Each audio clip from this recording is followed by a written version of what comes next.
Hi, it's me, I'm Andrew Garfield, and I'm about to go undercover on the internet. It's actually me.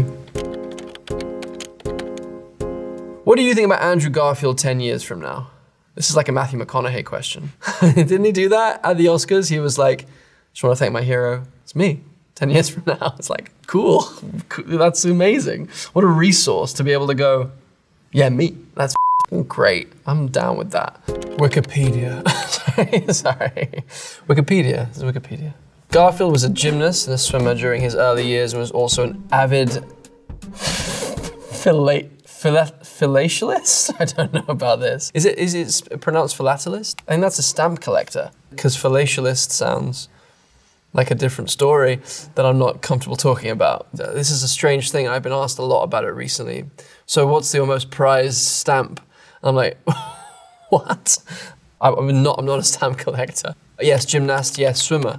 I was ranked 3rd in the under 13s 100-meter butterfly in the southern counties of England. Also ranked 3rd as British schools gymnastics under 13s. One day in training, my Russian 200-pound gymnastics coach was sitting on my back doing a box split, and I thought, this is not childhood. This is some form of torture that I wasn't comfortable continuing.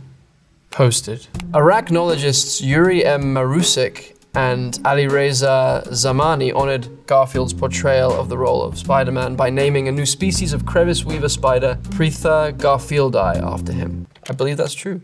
Pretty cool. Garfieldi, it's like, it makes me sound, it's a kind of Italian, but my original name was Garfinkel, like my family's name was Garfinkel, so it's funny, from Garfinkel to Garfield to Garfieldi or Garfieldi, maybe it's Garfieldi because it's Latin, never mind. Having completed the spiritual exercises of Ignatius of Loyola for silence, he said, what was really easy was falling in love with this person, was falling in love with Jesus Christ. That was the most surprising thing. I'm surprised to read it, and it's the truth. I had a very different relationship with the concept of Christ, and I'm pleased to say that I like him. I love him, I would go so far as saying. He was a pretty brilliant man when he was alive, and still remains an amazing spiritual symbol of simple stuff, you know, like goodness, loving thy neighbor, doing unto others as you would have them do unto you. Applied. Reddit.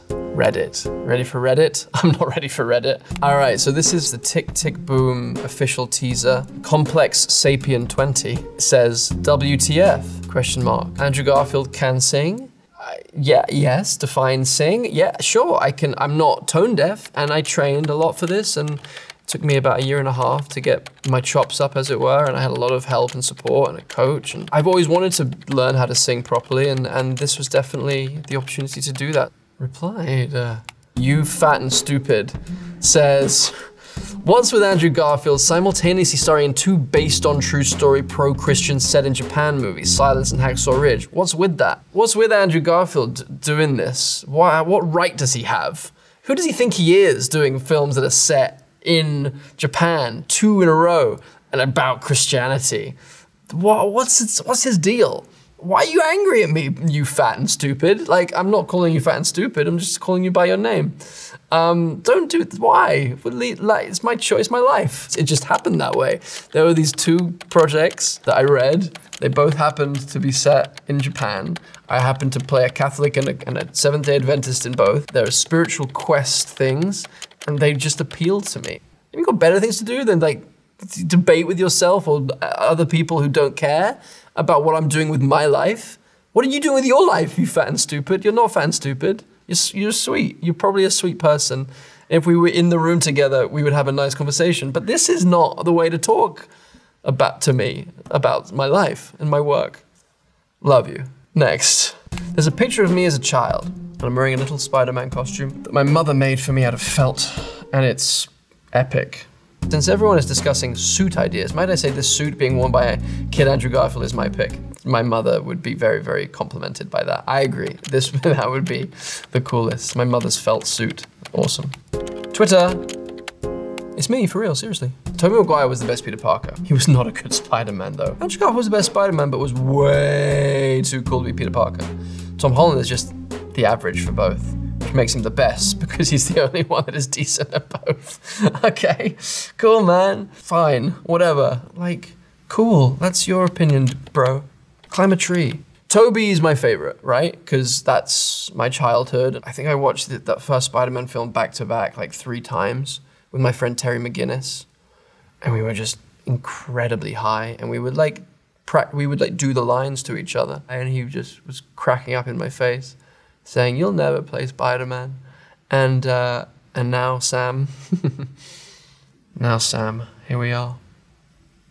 At Genghis Khan 17 says, someone put the idea of Andrew Garfield playing Joker for Pattinson's Batman, and after watching The Social Network, Mainstream and Silence, I have to say I'm very interested in seeing him be a Joker.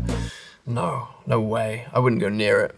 Would not go near it. But sweet of you to think that it's possible, but I don't think I could ever do it because of what Heath did, what Jack Nicholson did. But then, of course, Joaquin's just like, did his own genius thing.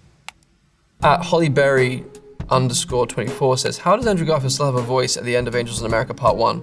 So much shouting, crying face. Yes, I don't know how I did it. How anyone does that play. It's a crazy play. And the angel comes in and has sex with me, and it's, yeah, wild. That would make sense to people who have seen the play. Otherwise, you're gonna be confused by that. At Nate Fleming says, I would love to know how Andrew Garfield makes his acting choices. He's playing Jim Baker in the new film. He played a priest in Silence. He played the devout soldier in Hacksaw Ridge. I wonder why he's drawn to these roles. You know, I like to stretch. I like to stretch my consciousness, and I like to feel as much empathy for as many people alive as possible. And I think that's pretty what draws me to this range of people. I like to feel like I'm being challenged. That's just me. I feel like Stephen Colbert will be a great kisser. I wonder if Andrew Garfield thought so too. Yeah. Now onto Quora. Why does Andrew Garfield appear on television shows talking with a British accent? It's just to keep you on your toes. It's because I'm English. Like, why would it? No, people do that though, don't they? Like Madonna has this weird, and didn't Britney Spears for a while have a British accent? My father's American, so I have had his semi-weird hybrid British-American accent in my ear all my life, so maybe that's why I have easier time getting into an American accent. But yeah, no, this is my accent. Or is it? No, it is. How would MCU Iron Man treat Andrew Garfield's Spider-Man? I definitely think Andrew Garfield's Spider-Man would be pretty suspect of MCU Iron Man. I think he would be a little turned off by the excess, the billionaire, trillionaire status of Iron Man. I think it would rub my version of Spider-Man the wrong way. But you know, maybe there could be some influence there. Maybe my Peter Parker could wake Tony Stark up to his own egoic drives a little bit. We'll never know. Literally never know. What do I think about Andrew Garfield 10 years from now? God, I don't want to go into existential crisis on camera. So stop it, Cora. I think I'll have children at that point. I don't want to be too old and have children. I'll be tired. I will be 48. That's all I'm going to say. That's just a terrifying concept. It's actually me. Was Andrew Garfield so meth at The Social Network that he doesn't have any social media? I had a Facebook page for like a month. And then we did that film, and I instinctively just deleted it and everything else. I was like, I have a feeling. So I'm thankful for that experience for many reasons, but also because it kept me off of that hellhole. What influenced Andrew Garfield to become an actor? To be honest, it came from a period of real lostness when I was a kid, and I kind of let everything fall away. I gave up the gymnastics, I gave up the swimming. I was a skate punk kid listening to Rage Against the Machine and Beastie Boys and like watching skate videos and smoking too much weed, and I was lost. I was like a lost, angsty kid. I was like, this can't be it. This can't be what life is. It can't just be the stuff that you're a doctor or you're a lawyer or you're in business and otherwise you're kind of like whatever. Like the arts just weren't a thing, weren't valued. I always loved movies. I'd never been to the theater. And then it was my mother. My mother was like, have you thought about something creative and artistic? Because she could tell I was struggling. And I tried everything. I tried painting, sculpting, music, everything. And it was fine. But then the last thing I think I tried was a theater class outside of school. And that's all, and that was it. It was like the doors of perception opened up and I was like, oh, this is where it's at for me. YouTube. Top 10 pivotal moments from The Social Network. Spinstaz says, the acting here is that much more amazing when you think about how Fincher made them do it millions of times and usually Sorkin demands word for word.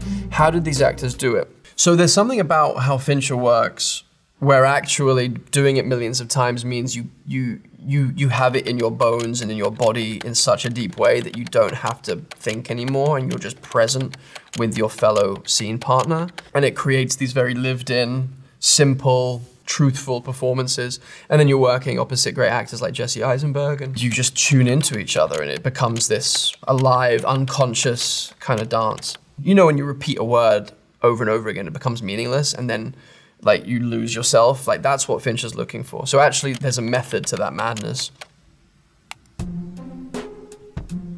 God damn it, Jimmy. Why didn't you ask him about the video instead of the photo? I'd love to see what he'd come up with to dodge that. This is about this Spider-Man Photoshop thing that we talked about on Jimmy Fallon. Listen, at this point, people just like, I'm done. Like, we'll all find out when the movie comes out and we'll either be very disappointed or we'll be very happy or like someone will say, I told you so, and another person will say, but I told you so. We'll all find out. I'm sorry in advance. Next. All right, TikTok. No, I don't have TikTok. I actually don't have any of these. Or I might have Instagram, but it's like secret. And I have like one follower. It's like my best friend. And we just share like pig videos or whatever. It's actually me. So we have an image. It's of 3 Spider-Man suits, Tobey's, mine, and Tom Holland's. Andrew Garfield 83 says, which one do you think had the best suit? Out of these 3, I actually like Tom's one the best, but I like the one from Amazing Spider-Man 2 the best, I think, as well. All right, I don't want to do any more. That was lovely, though. I had a good time. Thanks for coming along on this wild ride. See you next time on this thing. Bye. Forever.